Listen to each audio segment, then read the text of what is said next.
Coach, I appreciate you taking your time out today. Congratulations again on being the next Warren G. Harding Raider head football coach. It's a very special place. I know the kids are amped, the city is amped. At your last stop, you served as offensive coordinator and running back coach at Hoban High School in Akron, Ohio, capturing the 2020 state title and the 2023 state runner-up. Your first year coaching was at Rain, but then you would serve the next 6 years starting in 2000 as an assistant coach for the Warren G. Harding Raiders. Arguably, people will say that was one of the greatest eras of football. That had Maurice Clarett in it, that had the 2002 state runner-up, the 2002-2003 AP championship.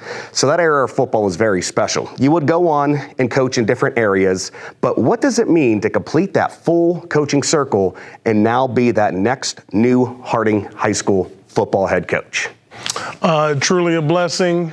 I did not see it coming, but, you know, things work in mysterious ways.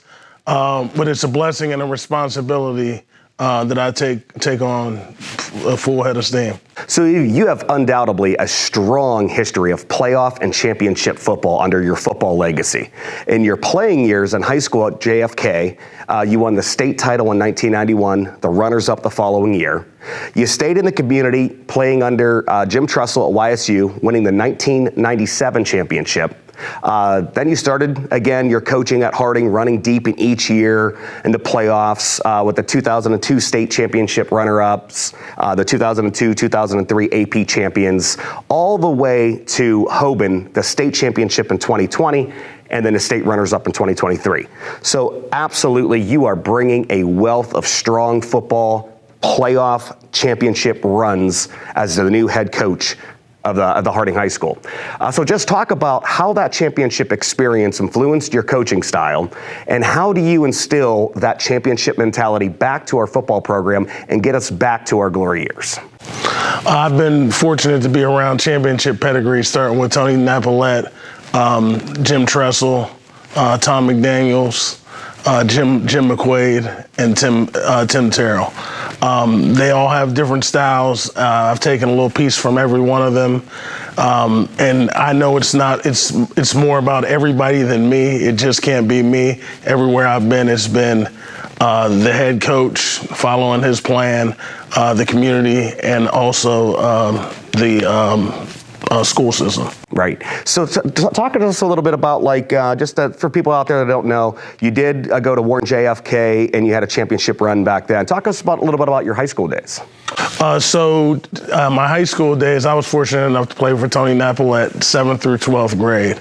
We won the championship in 1991, lost one in 1992. Probably we felt like we should have won it in 1992, and we kind of just won it in 1991. Coach Napolet was a big influence on me. He's probably the reason that I'm coaching. I just wanted to be like him and be a mentor to kids like he was. You stayed locally. Was that just, were you always committed to stay locally? Did you have other options? What brought you to YSU, and talk about your experience playing there? Anybody that talks to Jim Tressel for 5 minutes, he want to be a part of what he's doing. Right, absolutely. So I was fortunate enough that he help a young kid develop into a man, and help me also want to be a coach. What was like the process that you decided, I got to be a coach, like what I've been taught meant a lot, I got to go ahead and share that to the next generation as well? Coach Tressel always made a big point of making an impact on society, and I felt like that was one of the ways that I could do it. And being that I idolized Coach Napolet, that helped me make that decision pretty quick. Outside of football, so you were in Akron. A lot of people in the newspaper said you're coming back home to Warren to be a head football coach, but really you never left Warren. I believe your children went to Warren City Schools. They graduated from here. You live in Warren City. You've always been part of the Warren community. You've always been around. So outside of football, what does the city of Warren and Warren City Schools, our student and our community, mean to you? And how special do you feel that it is? Very special. Warren's a special place to come from. It's a tough city, tough people. Wanted my kids to be raised tough, which is why I stayed here and wanted them to be a part of the community here. My daughter's the last state champion here, Justice Richardson. And my kids always wanted to go here. So my son's going to be coming back. So he's excited. We're ready to roll. So everyone's talking about this new $40 million complex, right? And if you asked anybody or any of the staff or players that have come from different areas or come back and coach here, Warren Harding has always had a very special way of the football program here. From the staff, the equipment, the stadium, this varsity house that we're recording in. A lot of people would say it rivals like D3 colleges. You have a better experience of what you get here as a football player. Now, they're just about to finish this $40 million complex with indoor turf, another weight room, all this opportunity. You're coming in here as a coach, you see all this equipment, you see what it has. What does it mean to have all of this state-of-the-art equipment at your fingertips for our students? With the blessings that we have, this field house, or the varsity house, and the indoor that's being built, we're very blessed, And with that being said, with the blessings that you receive, it's time to get to work. Mm-hmm. And that's just the bottom line. I don't really have much else on that. It's time to get to work. Right, absolutely. Kids gotta step up to what they have. Right. The adults gotta step up and support the kids. So we talk about the student and student athlete, especially in a high school level. What does the student and the student athlete mean to you, and what do your players what are your players going to expect from you on that student athlete side?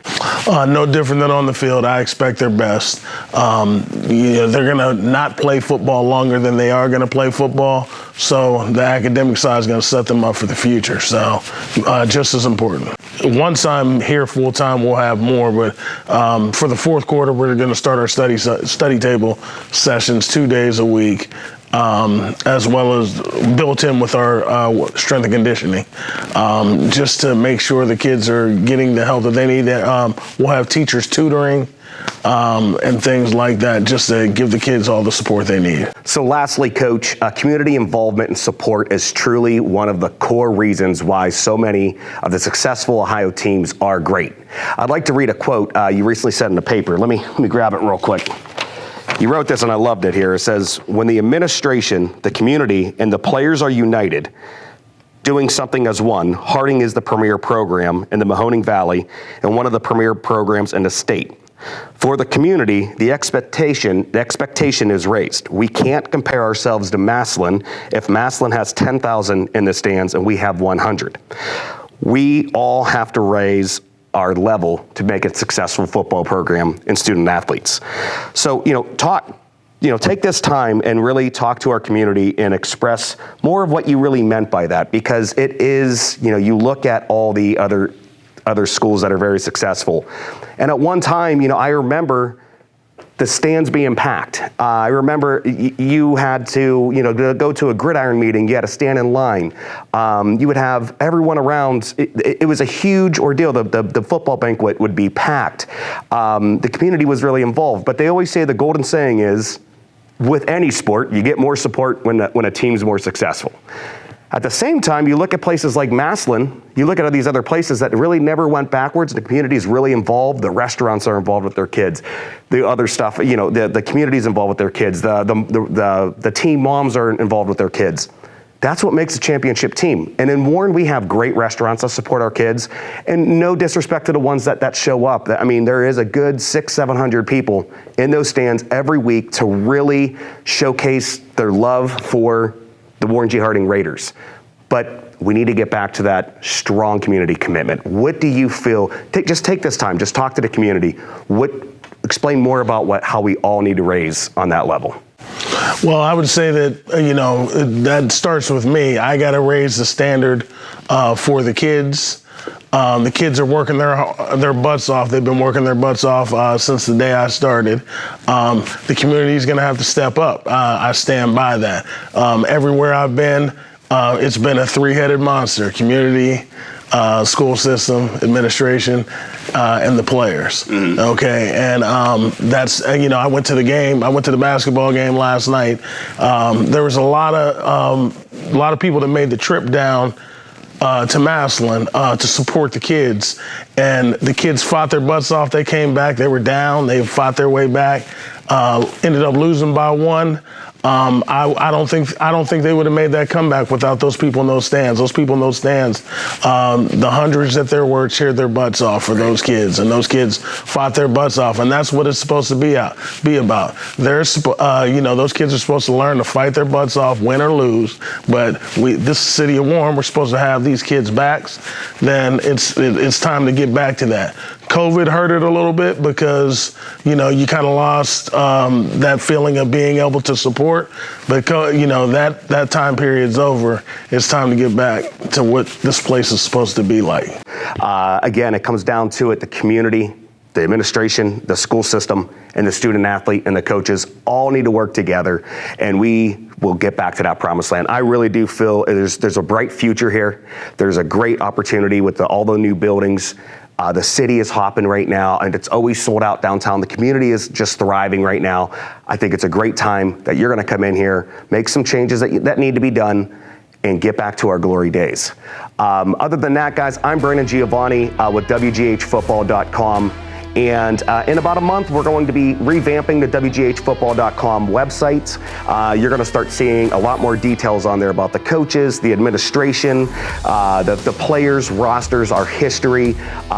David Worm's going to come back and write for us. And he puts together all those stat reports, the local college reports, the local players the old players that are in the NFL now or in college right now to keep us all up to date. So look forward to a new launch on April 1st of the new WGHfootball.com. Other than that, guys, let's go Raiders. And again, congratulations. Thank you. Thank you so much.